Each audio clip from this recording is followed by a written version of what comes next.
देखो दोस्तों, कल अपन ने पढ़ा था ब्रेन के बारे में, यानी मस्तिष्क और नर्वस सिस्टम के टाइप्स देखे थे अपन ने। ठीक है।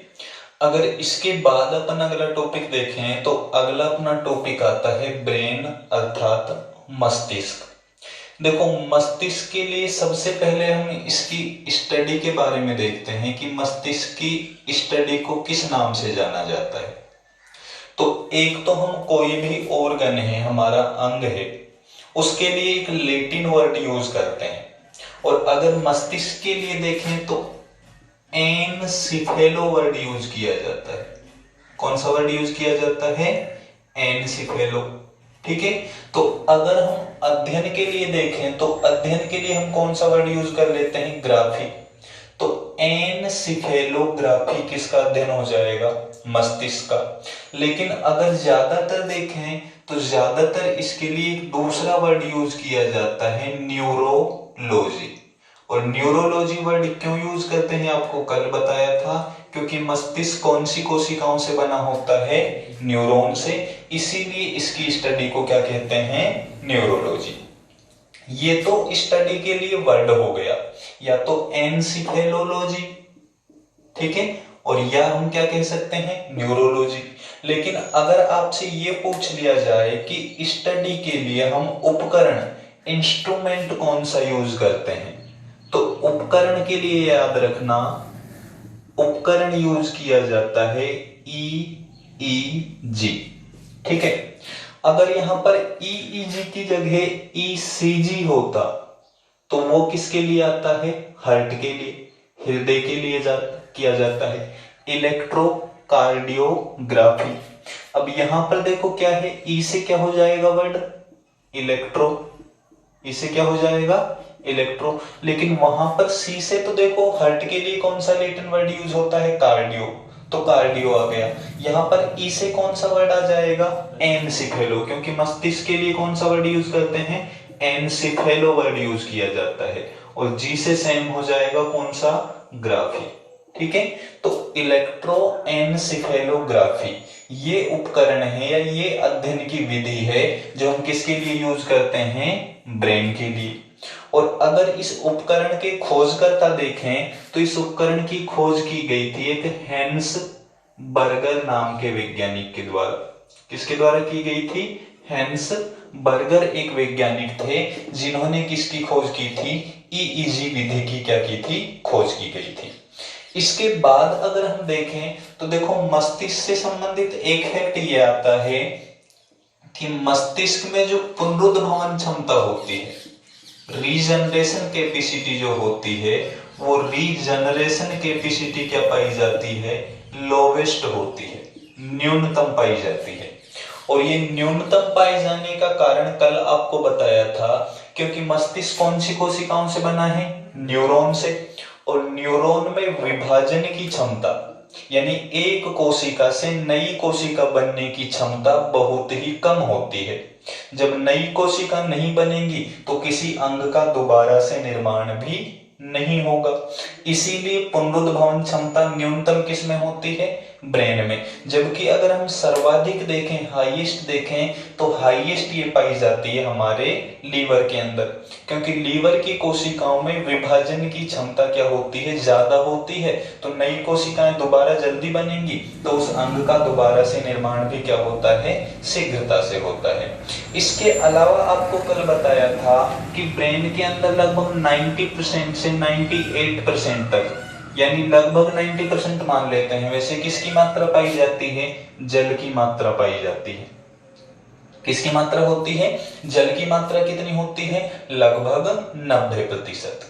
इसके अलावा एक फैक्ट और याद रखना, ये हमारे टोटल ब्लड का, जो हमारा कुल रक्त होता है, उसका 15% का उपयोग अकेला कौन करता है? मस्तिष्क करता है। और कुल ऑक्सीजन का लगभग 20% उपयोग करता है। जो टोटल ऑक्सीजन हमारे शरीर में प्रवेश करती है उसका 20% यूज कौन कर लेता है? अकेला मस्तिष्क। और जो टोटल हमारा ब्लड होता है, ठीक है, उसका कितना परसेंट? 15% अकेला कौन यूज करता है? मस्तिष्क करता है। क्योंकि हमारी बॉडी पर, कंप्लीट बॉडी पर कंट्रोल किसका है? मस्तिष्क का होता है, ब्रेन का होता है, इसीलिए इसको शरीर का सीपीयू भी कह दिया जाता है। क्या कह दिया जाता है? सीपीयू। क्यों कहा जाता है? क्योंकि हमारी पूरी बॉडी पर क्या करता है? कंट्रोल करता है। इसके बाद अगर हम हार्ट से भार से संबंधित देखें, वेट से संबंधित देखें, तो देखो हार्ट का एवरेज वेट माना जाता है 1400 ग्राम। कितना माना जाता है? 1400 ग्राम। जबकि आयतन माना जाता है लगभग 1300 से लेकर 1600 सीसी, ठीक है, घन सेंटीमीटर। आपको केवल एवरेज वेट याद रखना है। लेकिन यहीं पर ये अगर महिला में पूछ लिया जाए कि महिलाओं में एवरेज वेट कितना होता है, तो महिलाओं में पाया जाता है 1280 ग्राम। कितना होता है? 1280 ग्राम। अब इसका अर्थ ये नहीं है कि महिलाओं में बुद्धिमत्ता की क्षमता कम होती है, यानी महिला कम बुद्धिमान होगी, क्योंकि जो बुद्धिमत्ता होती है, ठीक है, विजडम की जो कैपेसिटी होती है, वो वेट पर डिपेंड नहीं होती। क्योंकि अगर ऐसा होता तो देखो ब्लू व्हेल जो होती है, ठीक है, ब्लू व्हेल के ब्रेन का वेट होता है 8 किलोग्राम। कितना होता है? 8 किलोग्राम। और जो अफ्रीकन हाथी होता है, अफ्रीकन हाथी का होता है 6 किलोग्राम। कितना होता है? 6 किलोग्राम। तो ये जीव क्या होते? सबसे अधिक बुद्धिमान। लेकिन अगर इन सभी जीवों में देखें तो मनुष्य क्या होता है? सर्वाधिक बुद्धिमान होता है। इसका रीजन हम आगे पढ़ेंगे, क्योंकि मस्तिष्क का जो वेट, जो बुद्धिमत्ता की क्षमता है, वो किस पर डिपेंड करती है कि इसका पार्ट कौन सा बड़ा होता है, ठीक है, उस पर डिपेंड करती है। वो आगे अपन डिटेल में पढ़ेंगे। तो वेट पूछा जाए तो आपको केवल एवरेज वेट याद रखना है। कितना पाया जाता है? 1400 ग्राम पाया जाता है, ठीक है।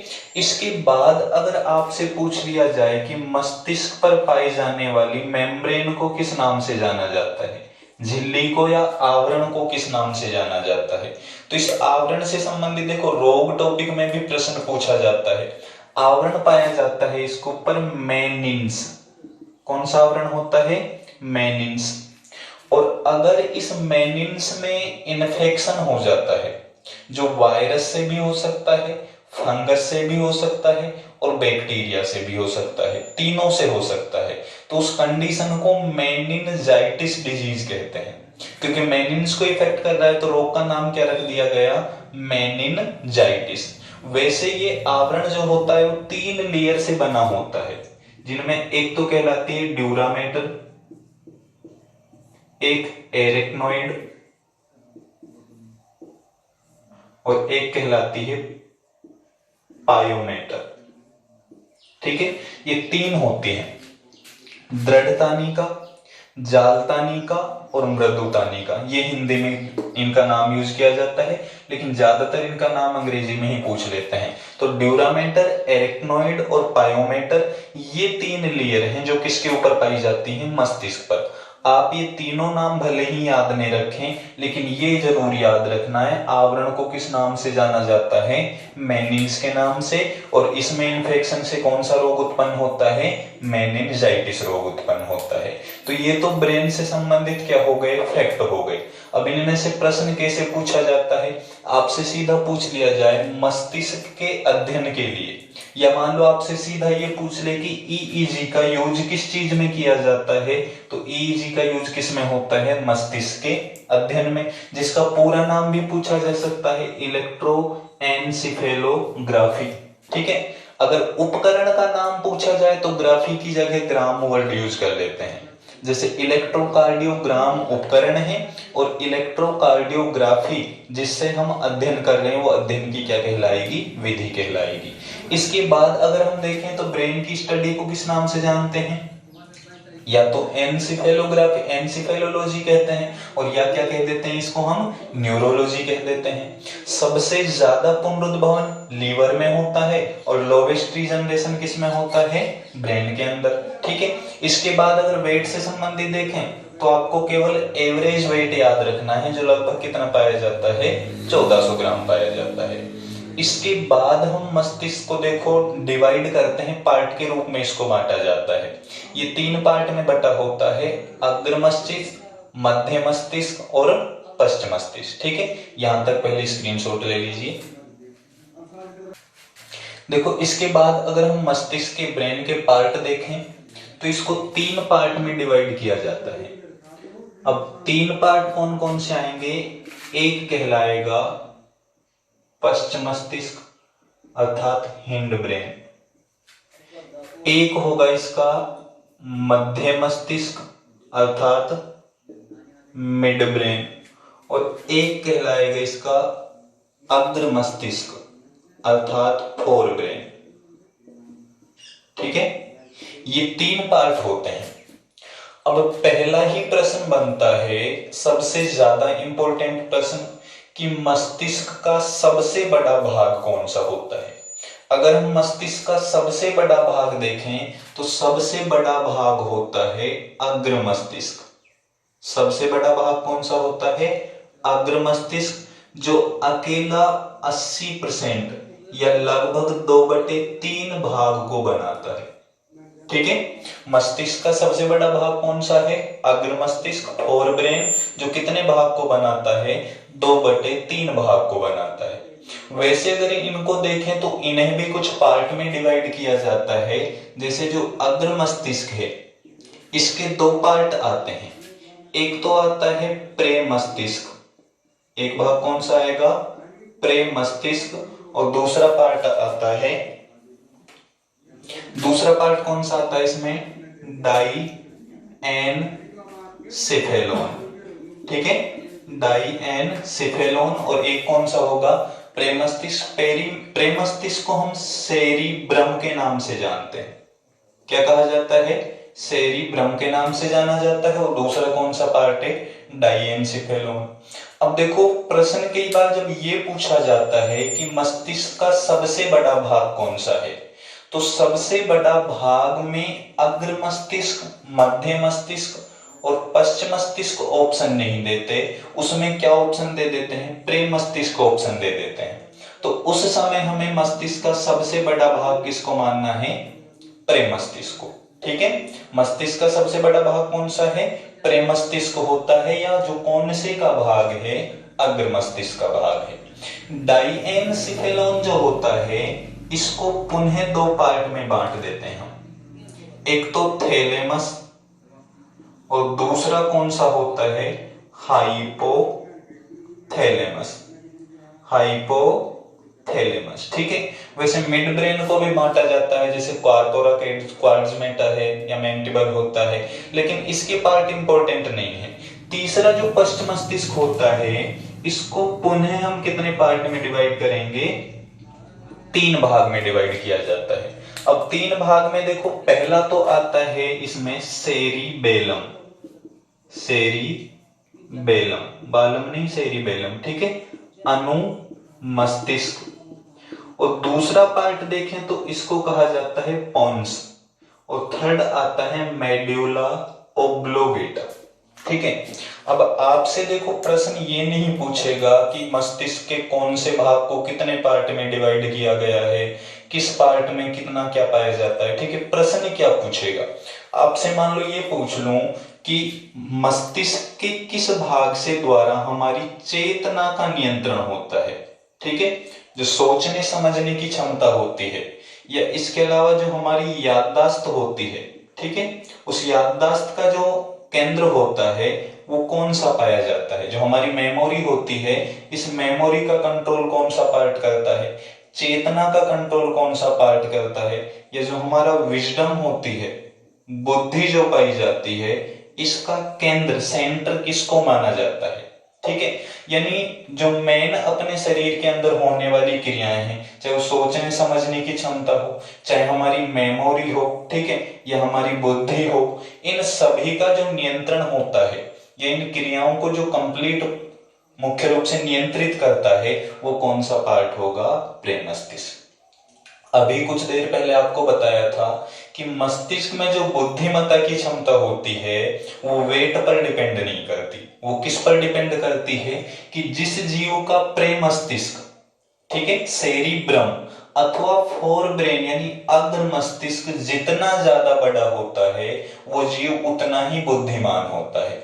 जैसे बाकी जीवों के कंपैरिजन में देखें तो मनुष्य के जो 3 पार्ट होते हैं ब्रेन के, उनमें जो फोर ब्रेन है वो क्या है, सबसे बड़ा है। और उसमें भी जो प्रेम मस्तिष्क है वो क्या होता है, सबसे बड़ा होता है। जबकि बाकी जीवों में होता है उनमें इतना अधिक अंतर नहीं होता, इसीलिए वो मनुष्य की कंपैरिजन में करें, ह्यूमन के कंपैरिजन में देखें तो मनुष्य से कम बुद्धिमान होते हैं। ठीक है, तो बुद्धि का केंद्र किसको माना जाता है, प्रेम मस्तिष्क, जो मनुष्य के मस्तिष्क का क्या है, सबसे बड़ा भाग।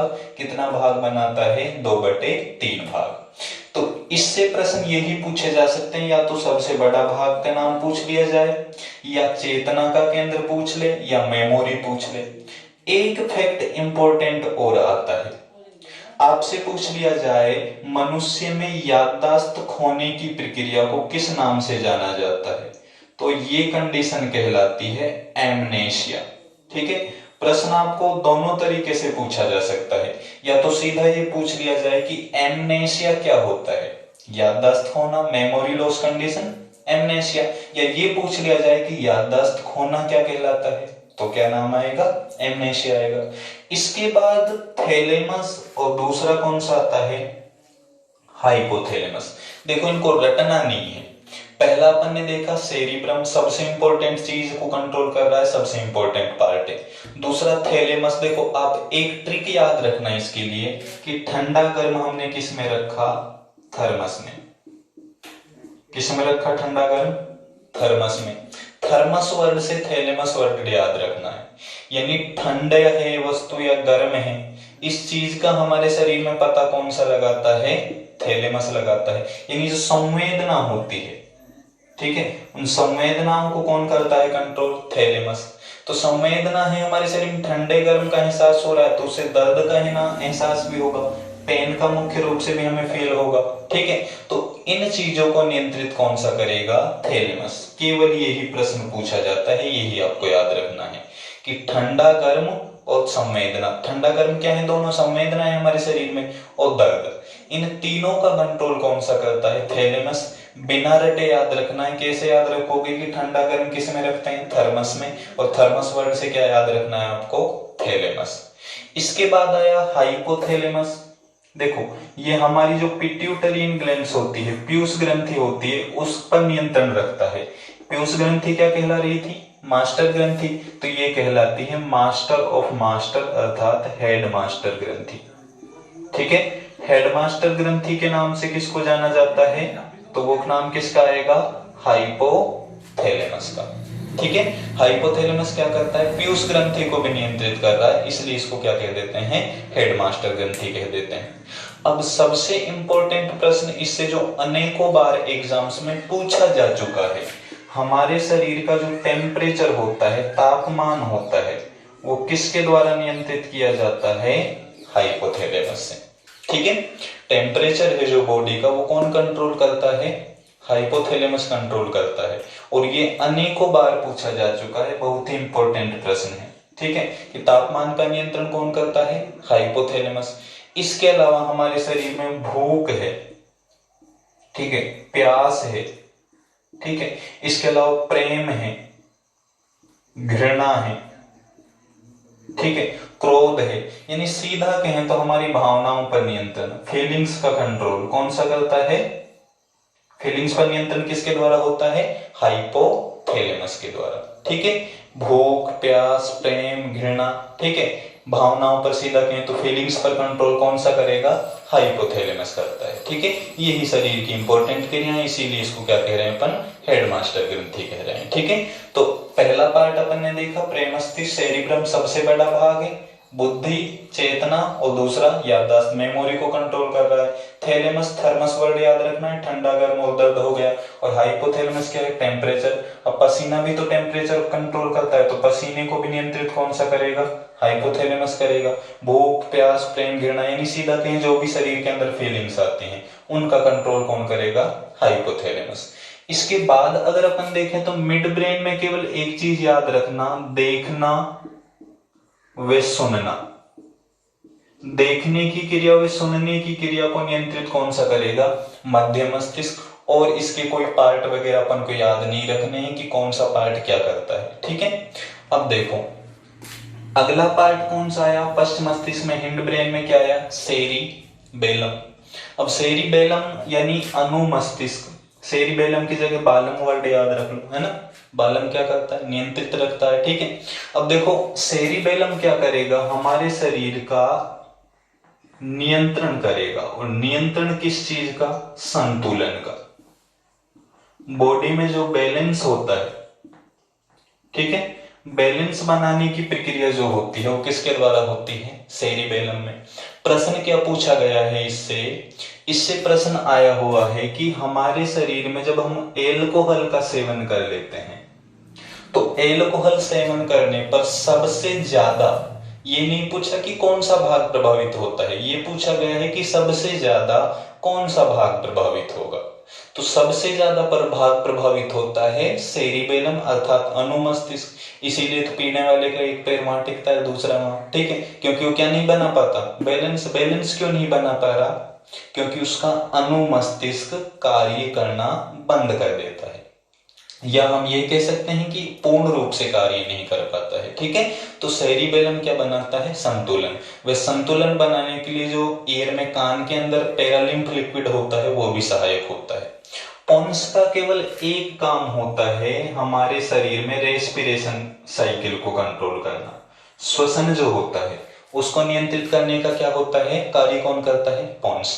ये इतना इंपॉर्टेंट नहीं है। लास्ट जो पार्ट होता है मेडुला ऑब्लोंगेटा, ये जरूरी याद रखना है, अनैच्छिक क्रियाएं, ठीक है। बॉडी के अंदर जो भी अनैच्छिक क्रियाएं होती हैं, इनवॉल्यूंटरी रिएक्शंस होती हैं, ठीक है। कोई भी इनवॉल्यूंटरी एक्शन है, अभी इनवॉल्यूंटरी क्या होती है, जैसे मान लो हम छींक आ रही है, छींक आने को रोक थोड़ी सकते हैं, हार्ट बीट है, हृदय की धड़कन है, इसको हम कुछ सेकंड के लिए भी नहीं रोक सकते, अगर रोकने की कोशिश की तो परमानेंट रुक सकती है, ठीक है। तो यानी इनको हम, जिन पर हमारी इच्छा का नियंत्रण नहीं है, वो अनैच्छिक क्रियाएं कहलाएंगी, इनवॉलेंट्री एक्शंस कहलाएंगी, और इनका कंट्रोल हमारा कौन सा पार्ट करता है, मेडुला ओब्लोंगेटा। कौन सा करेगा, मेडुला ओब्लोंगेटा। तो यही प्रश्न पूछे जाते हैं कि कौन सा भाग किस क्रिया को नियंत्रित करता है।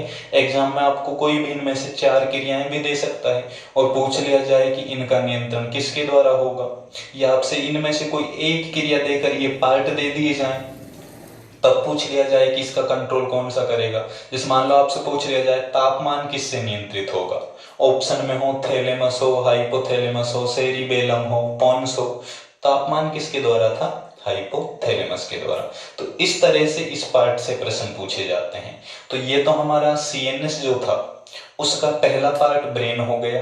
दूसरा स्पाइनल कॉर्ड देखें तो स्पाइनल कॉर्ड का कार्य क्या होता है, जो प्रत्यावर्ती क्रियाएं होती हैं, रिफ्लेक्टिव आर्क जो होती हैं, इनका कंट्रोल किसके द्वारा किया जाता है, स्पाइनल कॉर्ड के द्वारा होता है, ठीक है। लास्ट अपने शरीर के अंदर जो तंत्रिका तंत्र बचता है वो आता है स्वायत्त यानी ऑटोनोमस, जिसके अंदर आपको 2 बताई थी, एक तो अनुकंपी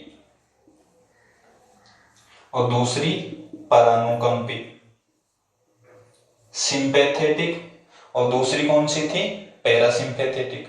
देखो दोनों को रटन कर याद रखोगे तो क्रियाएं इतनी हो जाएंगी आपको कि कंफ्यूज ही रहोगे कि कौन सी किसके द्वारा है।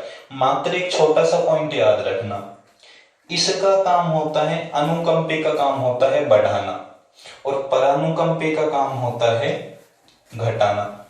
प्रश्न देखो कैसे, वैसे पूछा तो बहुत कम जाता है, मान लो पूछ भी ले आपसे, मैं कहूं कि हमारे शरीर में हृदय की धड़कन बढ़ रही है, और धड़कन का बढ़ना क्या कहलाता है, टैकीकार्डिया। तो हृदय की धड़कन बढ़ रही है तो उस कंडीशन के लिए कौन सा तंत्र उत्तरदायी है, सिंपैथेटिक या पैरासिम्पैथेटिक, यानी अनुकंपी या परानुकंपी। तो बताया बढ़ाने को कौन करता है, अनुकंपी, तो अनुकंपी हो गया। अब आपसे मैं कह दूं कि हमारी श्वसन दर बढ़ गई या हमारा बीपी बढ़ गया, तो उसके लिए कौन सा है, अनुकंपी या परानुकंपी, तो अनुकंपी, क्योंकि कोई भी चीज बढ़ाने की है तो उसमें अनुकंपी और घटाने की है तो परानुकंपी। एक कंडीशन है कि मान लो हमारी बॉडी के अंदर शिथिलन हो रहा है, डायस्टोल हो रहा है, यानी एक प्रकार से फैल रही है, और एक संकुचन पूछ लिया जाए, सिकुड़ रही है, तो संकुचन के लिए, सिस्टोल के लिए तो कौन सा होगा?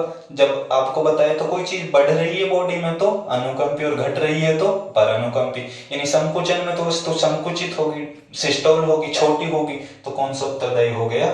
परानुकंपी। और शिथिलन के लिए कौन सा है? अनुकंपी होता है। तो रटकर याद नहीं रखना है, मात्र एक फैक्ट याद रख लो आप कि अगर बढ़े तो अनुकंपी और घटे तो परानुकंपी। जैसे मान लो मैं आपसे कहूं कि श्वसन दर है हमारी, हम 1 मिनट में कितने लेते हैं? 12 से 16 बार श्वास लेते हैं। अब हमारे शरीर में वो होगी 25 बार, तो कौन सा तंत्र उत्तरदायी था? अनुकंपी, सिंपैथेटिक। ठीक है। और मान लो कम हो गई श्वसन दर, तो कौन सा उत्तरदायी है उसके लिए? परानुकंपी है। तो इस तरह से आपको याद रखना है। ठीक है। तो ये हमारी बॉडी के अंदर हो गया हमारा नर्वस सिस्टम। अब इससे यही प्रश्न ज्यादातर पूछे जाते हैं। कुछ फैक्ट इनमें से आपको जरूरी याद रखने हैं, जैसे आपको एक तो हाइपोथैलेमस का बताया था टेम्परेचर वाला, या फिर ये पूछ लिया जाता है एमनेशिया में क्या होता है, याददाश्त खोना ही क्या है? एमनेशिया। विजडम का पॉइंट कौन सा होता है? सेंटर कौन सा माना जाता है? प्रेमस्तिष्क माना जाता है। एल्कोहल से कौन सा भाग प्रभावित होगा? सेरिबेलम होता है। ठीक है। तो ये हमारा नर्वस सिस्टम कंप्लीट। यहां तक किसी को भी कोई भी प्रश्न पूछना हो तो कमेंट बॉक्स में पूछ सकते हैं। ठीक है। Thank you.